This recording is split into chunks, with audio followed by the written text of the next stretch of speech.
Bom, olá meus amigos, minhas amigas, estamos aqui com mais um estudo das obras de Leon Denis, dando sequência ao estudo do livro O Porquê da Vida, publicado por Leon Denis no ano de 1885, e hoje falaremos aqui a respeito de um parágrafo bem interessante do capítulo 6, capítulo intitulado Justiça e Progresso.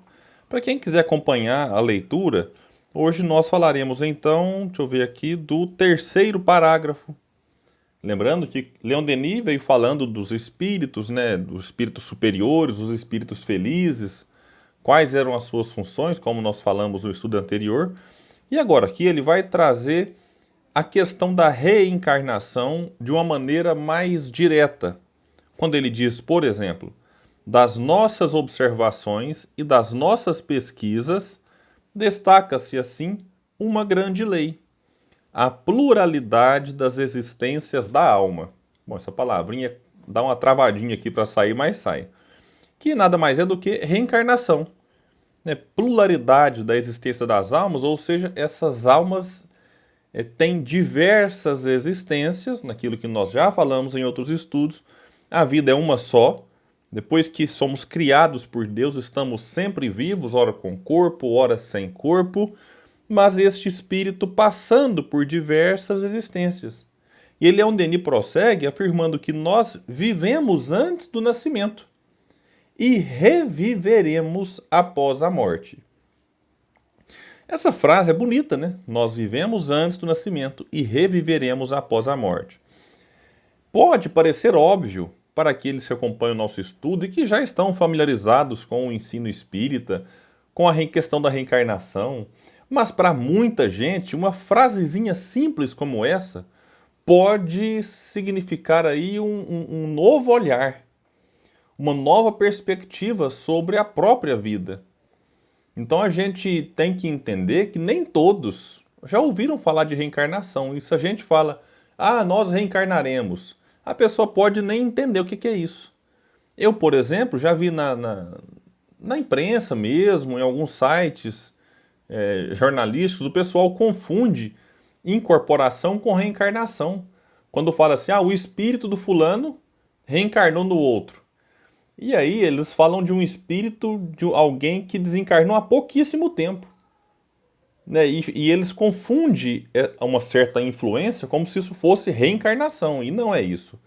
Reencarnação é aquele espírito que desencarnou, vai para o mundo espiritual e num dado momento ele tem a oportunidade de reencarnar num corpo novo. Né? Vai ali como Jesus, naquele diálogo com Nicodemos, né, que Nicodemos fica assustado, pode um homem velho entrar no ventre de sua mãe? E ele fala que não, né, não é possível, porque para entrar no reino dos céus é necessário renascer, é necessário nascer de novo, ele fala. E quando Nicodemos então tem a dúvida. E Jesus fala, nascer da água e do Espírito, deixando claro a necessidade da vinculação do Espírito na água. Esta água que simboliza matéria. O nosso planeta chamado Terra tem na sua superfície 70% de água. O nosso corpo, que nós falamos carne e osso, 70% dele é água. E quando há vinculação do espírito ao embrião, aquele embrião ele é praticamente 100% água. Então é necessário nascer da água e do espírito. Então essa fala de Leon Denis, por mais simples que ela pareça para nós já familiarizados com o assunto, ela pode gerar dúvida em muitos que nunca ouviram falar de reencarnação ou confundiam reencarnação com eventualmente incorporação, alguma manifestação mediúnica. E aí Denis vai explicar que essa lei dá a chave de problemas até aqui insolúveis. E realmente, diante de vários problemas, a gente olha sem o olhar da reencarnação e não enxerga uma solução. Não enxerga um motivo para que aquilo exista, desde que exista Deus. Porque se você não admite Deus, aí tudo que há de injustiça no mundo não precisa de vincular com nada. Né? Nada precisa ser explicado quando não se admite Deus. Mas quando se admite Deus e você olha para alguma situação por exemplo, de uma criança com câncer. Aí você olha, poxa vida, mas por que acontece isso? Tá, tudo bem que a genética pode explicar, né? Alguém que nasce numa família com mais chances de desenvolver câncer. Tudo bem, isso é ciência, a gente não pode negar a ciência. Mas por que então que aquela criatura reencarna naquela família e não numa outra cujo nenhum membro até hoje desencarnou de câncer? Então é necessário compreender essas coisas, os porquês. Muitas vezes eles só são explicados quando se admite a reencarnação. E aí, quando se admite a reencarnação, a gente vai colocar um para quê. Porque o porquê nos remete ao passado. Por que acontece isso? E o para quê nos remete ao futuro. Para que acontece algo como isso? Para que nós somos colocados em tais ou quais situações? E esse para quê nós estudamos já aqui nesse estudo, que é para o progresso. Progresso está vinculado diretamente com reencarnação. Não dá para sair de uma única existência dominando tudo no campo do conhecimento, nem tudo no campo da moral, da virtude.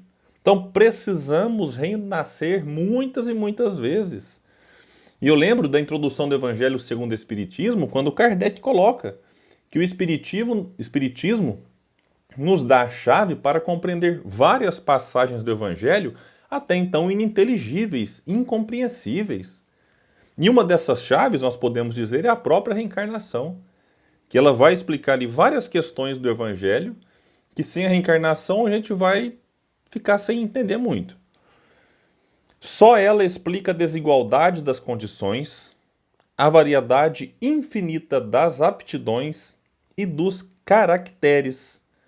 Sim, por que a gente vai ter alguém tão desenvolto no manuseio de um instrumento como o acordeon, que é a minha paixão, e outro que não tem o mesmo dom, como muito se diz, né? Ah, Deus deu dom para o fulano. Por que Deus deu para um e não deu para todos? Se Deus é justo e gosta de todos da mesma forma.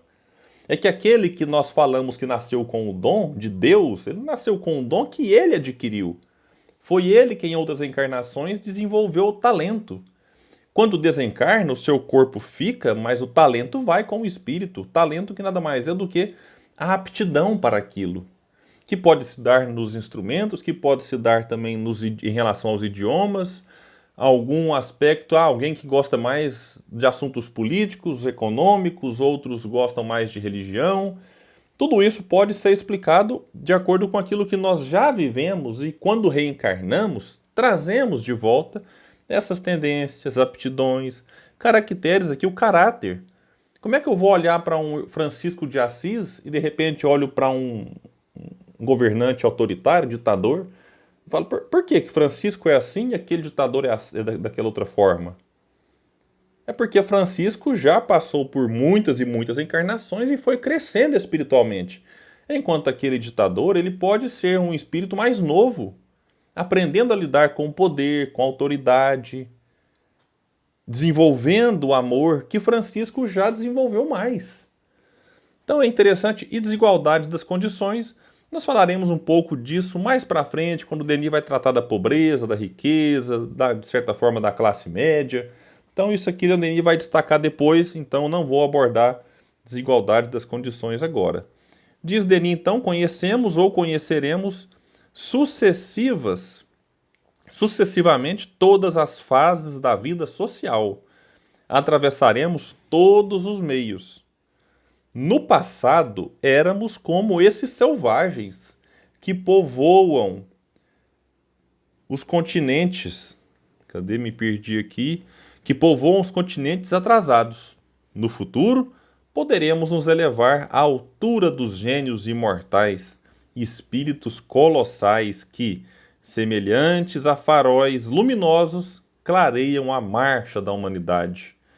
Que é interessante que ele vai colocar os selvagens em que habitavam os continentes atrasados, o livro escrito em 1885, então ainda existia o processo de colonização em relação a vários países, e de fato, quando os europeus chegam, por exemplo, na África e na América, eles lidaram com um povo tido por eles como selvagens, e a gente não quer aqui questionar, porque os relatos históricos demonstram que, de fato, esse povo era diferente do europeu.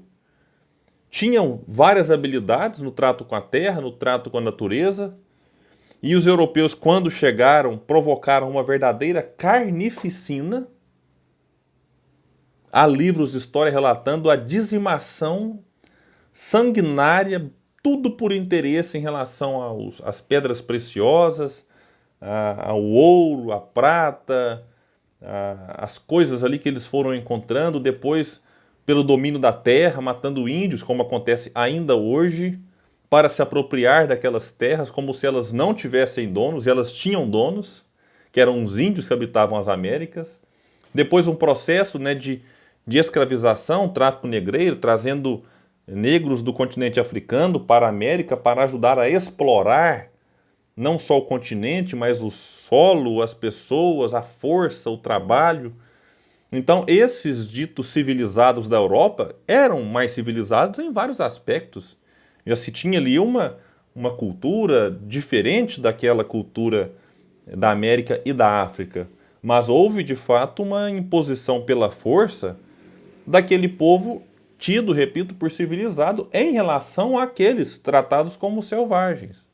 É claro que esse povo que vinha da Europa trazia consigo maiores inteligências em relação aos selvagens ditos aqui que estavam na América.